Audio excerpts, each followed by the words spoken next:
आप सभी का हार्दिक स्वागत है आज के सेशन पे। सो फ्रेंड्स, हम क्वाड्रेटिक इक्वेशन कर रहे हैं और क्वाड्रेटिक इक्वेशन का आज ये सेशन नंबर 2 होने वाला है। पिछले वाले सेशन में हमने क्वाड्रेटिक इक्वेशन के बेसिक्स देख लिए थे और बेसिक्स अच्छे से सीख भी लिए थे किस तरीके से क्वाड्रेटिक इक्वेशन को सॉल्व किया जाता है। और प्री एग्जाम के जो लेवल के क्वेश्चन थे वो हमने पिछले वाले सेशन में कंप्लीट कर लिए थे। तो वो वाला सेशन आपको लिए कंपलसरी है, अगर नहीं देखा तो आप एक बार सेशन देख लीजिएगा। वहां पे आपको प्री एग्जाम में आपके चाहे वो पीओ का एग्जामिनेशन हो चाहे क्लर्क का एग्जामिनेशन हो, उससे ज्यादा लेवल के क्वेश्चंस आपको नहीं मिलेंगे। अब आज के सेशन में हम कौन से करेंगे, रूट वाले करेंगे और एक होते हैं ना बड़े कॉफिशिएंट वाले। जो बड़े कॉफिशिएंट रहते हैं यानी कि एक्स स्क्वायर के साथ में जो कॉफिशिएंट होता है वो थोड़ा सा बड़ा नंबर लिखा हुआ जाता है, तो इन दोनों को आज हम लोग कवर करने वाले हैं। तो सेशन ये भी इंपॉर्टेंट होने वाला है, हालांकि एग्जाम में बहुत कम पूछा जाता है। जो आपके प्री एग्जाम में क्वेश्चंस पूछे जाएंगे वो मैंने आपको ऑलरेडी करवा दिए। तो चलिएगा आज का सेशन हम लोग स्टार्ट करते हैं, इसको भी आप लोग कंप्लीट देखिएगा। तो यहां से मैं स्टार्ट कर रहा हूं क्वेश्चन नंबर 1, और क्वेश्चन नंबर 1 रूट में लिखा हुआ है। वैल्यू आप देख सकते हो एक्स स्क्वायर माइनस 8√3x लिखा हुआ है प्लस 45 इज इक्वल टू 0। अब तरीका तो वही रहेगा, सबसे पहले हम लोग साइन कंपैरिजन से करेंगे। तो नेगेटिव और पॉजिटिव लिखा हुआ है, यानी कि जो x के सॉल्यूशन होंगे वो किसके होंगे, दोनों पॉजिटिव के हो जाएंगे। y के जो सॉल्यूशन है वो देखो नेगेटिव और नेगेटिव है, इसका मतलब पॉजिटिव और नेगेटिव हो जाएगा। तो साइन मेथड से हम लोग कंपेयर नहीं कर पाएंगे इसको, क्योंकि दोनों में क्या आ गया, पॉजिटिव आ गया। और अगर दोनों में पॉजिटिव आ गया तो फिर कंपेयर करना थोड़ा सा मुश्किल हो जाता है। तो हम क्या करेंगे, इसके फैक्टर्स फाइंड करेंगे। तो फैक्टर फाइंड करने का तरीका क्या होता है, फर्स्ट को लास्ट से मल्टीप्लाई किया यानी कि 45 आ गया, और फिर 45 के ऐसे दो पेयर मैंने बना लिए कि जिनको मल्टीप्लाई करने से तो 45 आ रहा है और प्लस या माइनस करने पे x के साथ में जो भी कोफिशिएंट लिखा हुआ है वो आ रहा है। लेकिन x के साथ में ना इस बार रूट लगा हुआ है, इस बार क्या लगा हुआ है, रूट लगा हुआ है। तो आप रूट वाले क्वेश्चंस को कैसे करोगे, पहले तो जो मैं आपको तरीका बता रहा हूँ उसी तरीके से आप करोगे। लेकिन आप लोग एक चीज नोटिस करना है कि ये जो तरीका मैं आपको बता रहा हूँ इसकी जब आप थोड़ी सी प्रैक्टिस कर लोगे ना तो आप डायरेक्ट ही रूट निकाल पाओगे। मतलब क्वेश्चन में देखते ही आपको पता चल जाएगा कि इसके रूट्स क्या होने वाले हैं, लेकिन वो आपकी प्रैक्टिस पर डिपेंड करेगा। तो आपको क्या करना है कि x के साथ में जो रूट वाली वैल्यू लिखी हुई, जैसे कि √3 लिखा हुआ है, सिर्फ इतना, इस √3 को यहां से हटा दो, इस √3 को यहां से हटा दो कि यहाँ पे √3 लिखा हुआ नहीं है। तो हमारा क्वेश्चन क्या बचेगा, एक्स स्क्वायर माइनस 8x बचेगा। सिर्फ √3 हटाया है हमने, और प्लस अब क्या करना है कि ये जो √3 हमने हटाया है ना इसका डिवाइड कर दो 45 में। इसका क्या कर दो, डिवाइड कर दो 45 में, इस तरीके से जो भी आपका नंबर लास्ट में बचा हुआ है। मल्टीप्लीकेशन यानी फर्स्ट और लास्ट का जो मल्टीप्लीकेशन है उसको आप डिवाइड इसको मल्टीप्लाई करने के बाद आप 45 को डिवाइड कर दो √3 से। तो ये कितना आ जाएगा, आप देखो इसको लिख सकते हो 15 इंटू 3, क्योंकि 3 लिखा हुआ है नीचे तो मैंने ऊपर भी 3 बना लिया ताकि मेरा आसानी से सॉल्व हो जाए। तो ये 15 और 3 को मैं क्या लिख सकता हूँ, √3 इंटू √3, और ये कितना है √3 तो कैंसिल आउट हो जाएगा। तो कितना बचेगा, 15√3 बचेगा।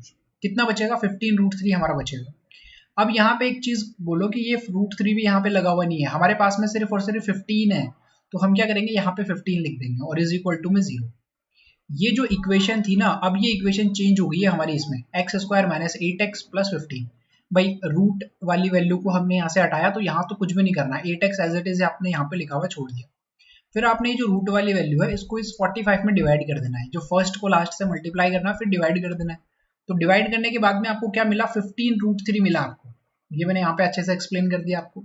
अब यहाँ पर भी √3 का इस्तेमाल नहीं करना, यानी कि जहां पे भी √3 लिखा हुआ है उसको हटा दो, तो कितना हो जाएगा, 15 हो जाएगा।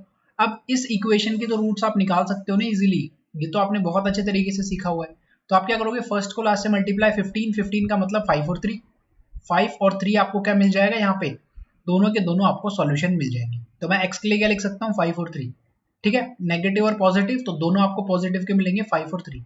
लेकिन अब ये चीज ध्यान रखनी है कि ये जो √3 था जो आपने लास्ट में 15 के साथ में लगाया हुआ था, इसको यूज नहीं किया, तो बस इसको यहाँ पे लाके लिख दो, इसको क्या कर दो, यहाँ पे लाके लिख दो, और आपके दो सॉल्यूशन जो है वो आपको मिल चुके हैं। समझ में आ गया होगा, फिर से एक्सप्लेन कर दूं। हमने क्या किया, √3 को यहाँ से हटाया, फर्स्ट को लास्ट से मल्टीप्लाई किया, 45 में √3 का डिवीजन किया, 15 √3 आ गया। हमने क्या किया है, √3 यहाँ से हट गया तो कितना बचेगा, एक्स स्क्वायर माइनस 8x बचेगा। प्लस था यहाँ पे तो प्लस एज इट इज लिखोगे, और इस 45 की जगह पे अब ये जो 15√3 है ना इसका 15 यूज करोगे आप, √3 को हटाओगे तो 15 यूज किया। इसके तो आप फैक्टर्स बना सकते हो 5 और 3, तो 5 और 3 लिख दिया। जो √3 आपने यहाँ से हटाया था ना 15 के साथ में, उसको यहाँ पे लगा दो, सिंपल है। y के लिए कर लेते हैं ताकि आपको और अच्छे तरीके से समझ में आ जाए। तो x के लिए मेरा काम खत्म हो गया, तो मैं x वाला हटा दे रहा हूँ यहाँ से।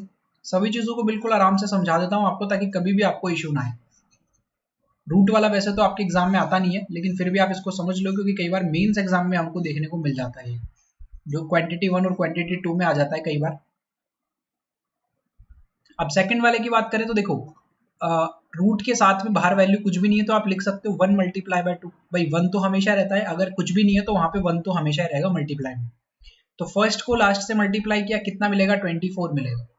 अब आप क्या करोगे, रूट 2 को यहाँ से हटा दोगे, हमारी ट्रिक के अकॉर्डिंग रूट 2 को यहाँ से हटा दोगे तो आपके पास में क्या बचेगा? वाई स्क्वायर तो एज इट इज बचा हुआ है, माइनस का सिर्फ और सिर्फ वाई बचेगा।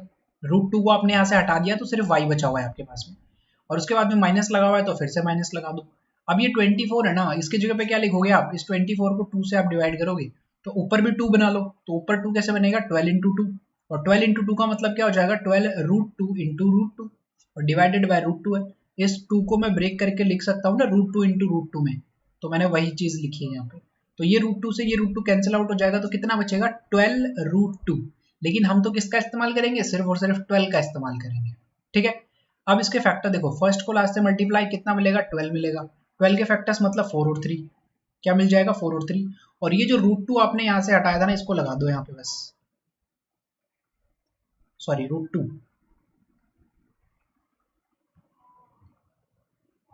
तो ये क्या हो गए? आपके टोटल फैक्टर्स हो गए। अब फिर से आप समझ लीजिए डायरेक्ट, अगर आप इस तरीके से नहीं जाना चाहते हो तो मैं आपको बताता हूँ कि आप डायरेक्ट भी कैसे जा सकते हो, लेकिन उसके लिए थोड़ी सी यार प्रैक्टिस की डिमांड होगी, थोड़ी सी आपको प्रैक्टिस करनी पड़ेगी, थोड़ा सा फेमिलियर होना पड़ेगा इस चीज के साथ में, तभी आप डायरेक्ट कर पाओगे। देखो अगर आपको 45 चाहिए ना, 45 आपको चाहिए और यहाँ पे लिखा हुआ है 8, तो 8 और 3 यानी कि अगर आप देखो रूट 3 का तो इस्तेमाल आपको करना ही है, तो रूट 3 का और रूट 3 का अगर आप इस्तेमाल करते हो तो ये कितना बन जाता है? 9 बन जाता है। अब 45 पे जाना है तो मल्टीप्लाई बाय 5 कर दोगे तो 45 पे, तो 5 और रूट 3 को आप यूज कर सकते हो, 5 रूट 3 और 3 रूट 3 इस तरीके से। 8 को आपने ब्रेक कर दिया, लेकिन ये चीज आपके प्रैक्टिस की डिमांड करेगी, बहुत ही ज्यादा प्रैक्टिस की डिमांड करेगी। अब मैं तो दिन में 3 क्लासेस लेता हूँ, इसलिए मेरी तो प्रैक्टिस हो चुकी है, तो मैं तो नंबर्स को देख के पता चल जाता है कि यहाँ पे रूट कितना होना चाहिए था। लेकिन आप क्या करोगे, पहले जो मैंने आपको सिखाया है उसी तरीके से करोगे, देन उसके बाद में आप कोशिश करोगे कि आप डायरेक्ट भी कर पा रहे हो। अब सबसे इंपॉर्टेंट क्या है, रूट्स हमने निकाल लिया, अब इनका कंपैरिजन, कि कंपैरिजन किस तरीके से करेंगे। तो देखो ये तो पॉजिटिव का है, पॉजिटिव का है, पॉजिटिव का है, नेगेटिव का है, तो नेगेटिव वाले से तो कंपेयर करने का कोई मतलब ही नहीं है, क्योंकि एक्स क्या है, दोनों में पॉजिटिव है। तो सिर्फ इस वैल्यू से कंपैरिजन कर लेते हैं। तो देखो रूट 3 की वैल्यू भी अब आप डायरेक्ट ध्यान रखोगे 1.732 होता है, और रूट 2 की जो वैल्यू है वो आप ध्यान में रखोगे कि 1.414 होती है। ये आपको डायरेक्ट ध्यान रखनी है ना। अब देखोगे कि 5 को अगर मैं 1.7 से भी मल्टीप्लाई कर देता हूं तो आप इस तरीके से लिख सकते हो, 3 के लिए भी मैंने 1.7 लिख दिया। अब देखो रूट 2 जो है वो 1.4 देगा, तो आप क्या लिखोगे? 4 मल्टीप्लाई बाय 1.4, और 3 के लिए भी आप क्या लिख सकते हो? 3 मल्टीप्लाई बाय 1.4। लेकिन आप एक चीज देखोगे कि ये तो ऑलरेडी 1.7 है, 1.7 को अगर आप 5 से मल्टीप्लाई करते हो तो 8.5 मिलेगा, इसको करते हो तो 5.1 मिलेगा, इसको करते हो तो 5.6 मिलेगा, और ये तो नेगेटिव में वैल्यू हो तो चेक करने की जरूरत भी नहीं है। तो आप देख पा रहे हो कि एक बार यहाँ से आगे आप यहाँ पे कंपेयर करोगे ना, तो एक बार आपकी वैल्यू कौन सी बड़ी हो गई? Greater than x is greater than Y हो गया। लेकिन अगर आप इन दोनों को कंपेयर करोगे तो आपको पता चलेगा कि y is greater than x है।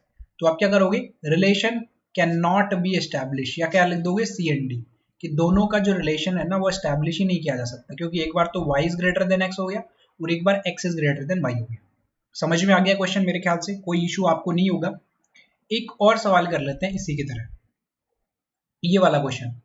तो सबसे पहले साइन कंपैरिजन से करेंगे, तो x के लिए दोनों आपको पॉजिटिव के मिलेंगे। टेबल याद कर लिए ना, वो टेबल को याद कर लेना यार अच्छे से, वो बहुत हेल्प करेगी आपको। दोनों के पॉजिटिव मिलेंगे तो कोई फायदा नहीं हुआ साइन मेथड का। तो फिर से वही तरीका, रूट 2 को यहाँ से हटा दो, 24 में डिवाइड कर दो। 24 में डिवाइड करोगे इसका मतलब कितना मिलेगा?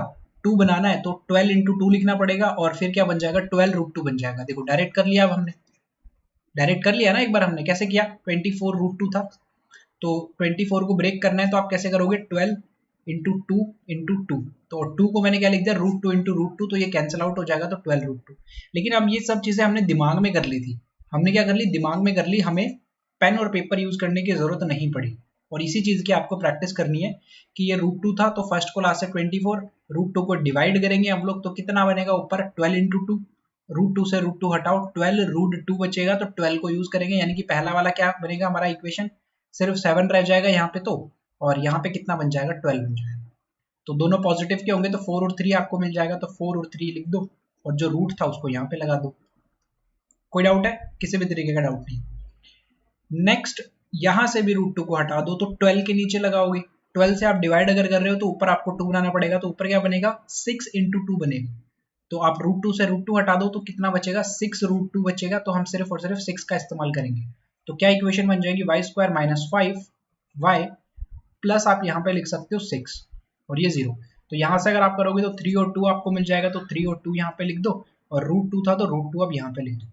अब देखो चारों में क्या है, √2 लगा हुआ है, चारों में ही क्या है, √2 लगा हुआ है। तो अगर चारों में √2 लगा हुआ है ना, तो आप √2 का इस्तेमाल नहीं भी करोगे ना तो भी कोई फर्क नहीं पड़ना इस पे। जैसे कि मैंने पिछले वाले में सिखाया था ना आपको कि अगर कोफिशिएंट से चारों को डिवाइड करना पड़ रहा है तो कोई मतलब नहीं उसको डिवाइड करने का।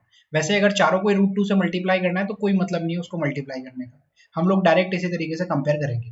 4 को 3 से हमने कंपेयर किया तो x is greater than y, 3 को 3 से कंपेयर किया तो x is equal to y। अब इस 4 को 2 से यहाँ से कंपेयर किया तो x is greater than y और यहाँ से x is greater than y। तो आपका फाइनल जो सॉल्यूशन में निकलेगा वो क्या निकलेगा, x is equal to and greater than y। समझ गए आप लोग? चारों में √2 लगा हुआ था इसलिए कोई मतलब नहीं है √2 से मल्टीप्लाई करने का। अब इस तरीके से समझो, मान लीजिए कि लिखा हुआ है कि 5 इज ग्रेटर देन 10, तो अब मैं इसको 1.4 से मल्टीप्लाई कर रहा हूँ, इसको भी 1.4 से मल्टीप्लाई कर रहा हूँ, तो क्या फर्क पड़ेगा, ये कितना हो जाएगा, 7 हो जाएगा, और ये कितना हो जाएगा, 14 हो जाएगा। अभी भी सॉरी 5 इज लेस देन 10 है ना, तो अभी भी क्या हो जा रहा है, 1.4 से मल्टीप्लाई कर रहे हो, इसको भी अगर आप 1.4 से मल्टीप्लाई कर रहे हो तो ये 7 और ये कितना 14, जो रिलेशन पहले था वही रिलेशन अब है, तो फायदा ही नहीं है उसको कुछ मल्टीप्लाई करने का, इसलिए मैंने उसको स्किप कर दिया। समझ गए आप लोग मेरे ख्याल से?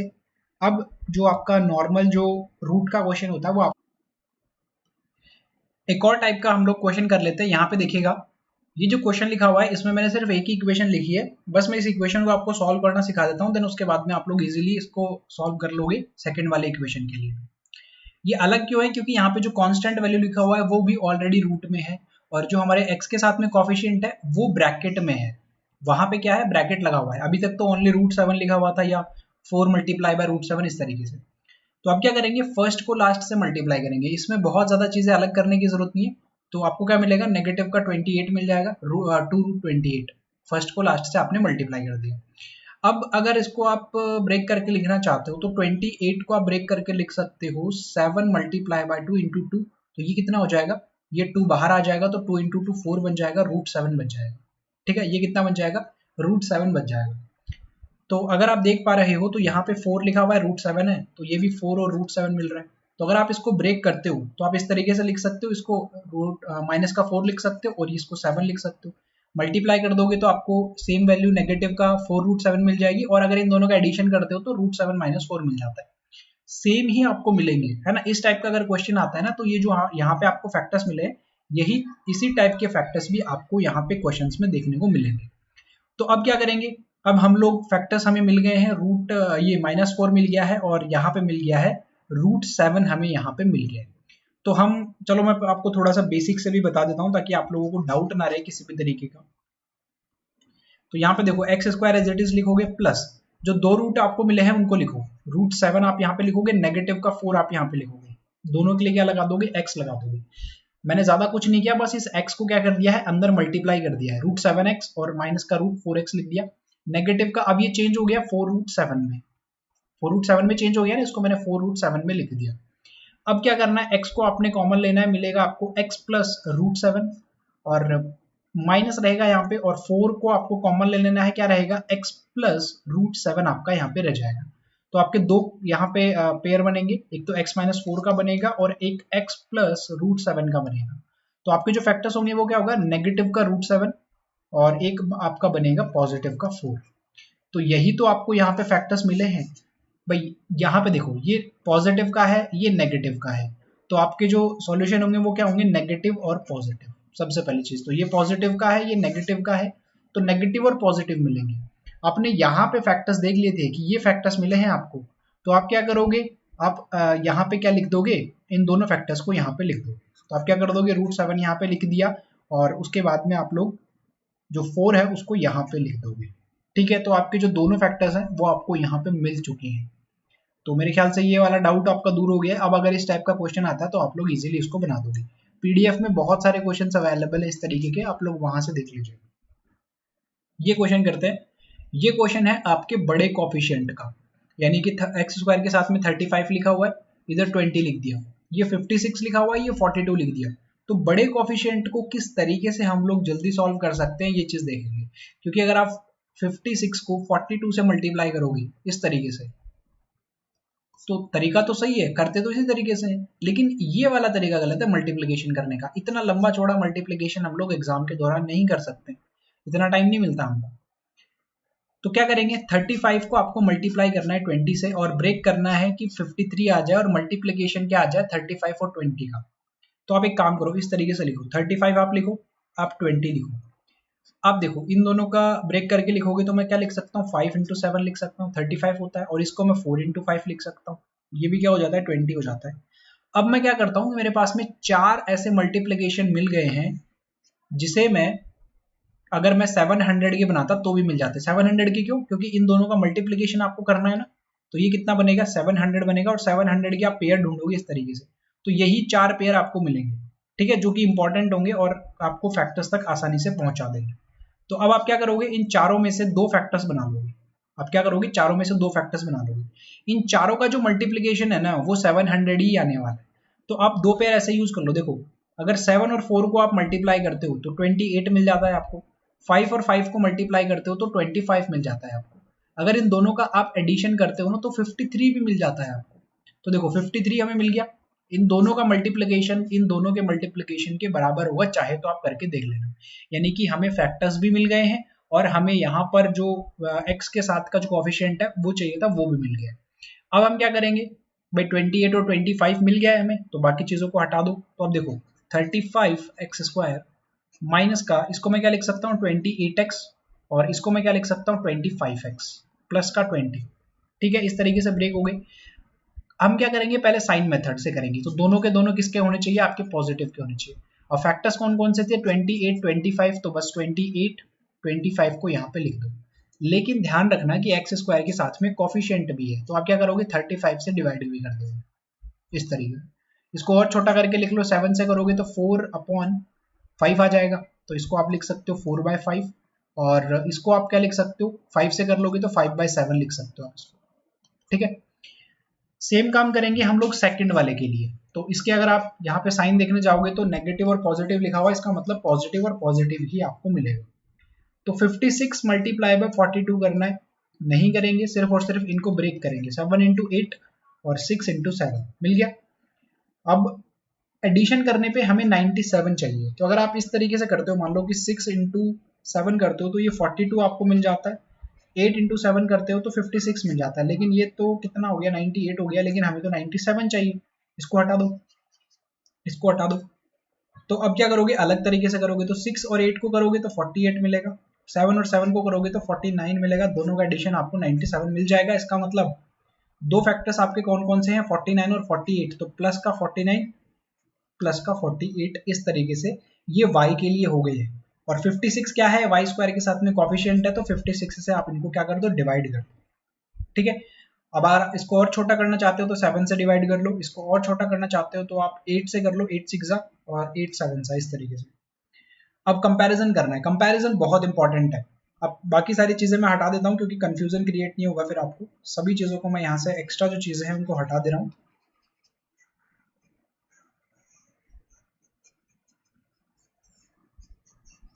देखो जितने भी टाइप के क्वेश्चन अभी तक हम लोगों ने कर लिए ना, आपके प्री एग्जाम में और आपके मेंस एग्जाम में, बैंकिंग एग्जाम्स की मैं बात कर रहा हूँ, इनसे ज्यादा लेवल नहीं पूछा जाता है, ये आपका हाईएस्ट लेवल था। बस इन क्वेश्चंस की अब आप लोग प्रैक्टिस करते रहिएगा, आपकी जो प्रैक्टिस है ना वो नहीं रुकनी चाहिए। डेली आपको 5 से 7 क्वेश्चन सॉल्व करने हैं क्वाड्रेटिक इक्वेशन के। अब देखो इसको और भी छोटा कर सकते हो आप, मैं इसको सॉल्व करूँ तो ये 0.8 देगा मुझे, 0.8 दे देगा। इसको सॉल्व करूंगा ना मैं तो ये पॉइंट देगा, उसके बाद में 7 टाइम्स के आसपास चला जाएगा, 1 बचेगा तो आप 1 भी लिख सकते हो। इसको अगर मैं डिवाइड करता हूं तो 8 इंटू 8 64 हो जाता है, तो 0.8 मेरे को देगा, बचेगा कितना 6 का मतलब 6 टाइम और जा सकता है, नहीं 7 टाइम और जा सकता है, 87 आप इसको यहाँ पे लिख सकते हो। फिर उसके बाद में इसको आपको डिवाइड कर देना है, तो ये कितना हो जाएगा, आपको कितना देगा ये आपको दे देगा 60 से अगर आप करते हो तो 8 टाइम तो 56 बचेगा, 4 उसके बाद में 5। तो ये आपके और ज़्यादा छोटे मैंने लिख दिए ताकि अब आपको कंपैरिजन करने में किसी भी तरीके की प्रॉब्लम ना हो। इन दोनों का कंपैरिजन करोगे तो y is greater then x, इन दोनों का कंपैरिजन करोगे तो y is greater then x, इन दोनों का करोगे तभी भी y is greater then x, और इन दोनों का करोगे तभी भी y is greater then x। तो आपका जो फाइनल सॉल्यूशन है वो क्या निकल के आएगा, y is greater then x।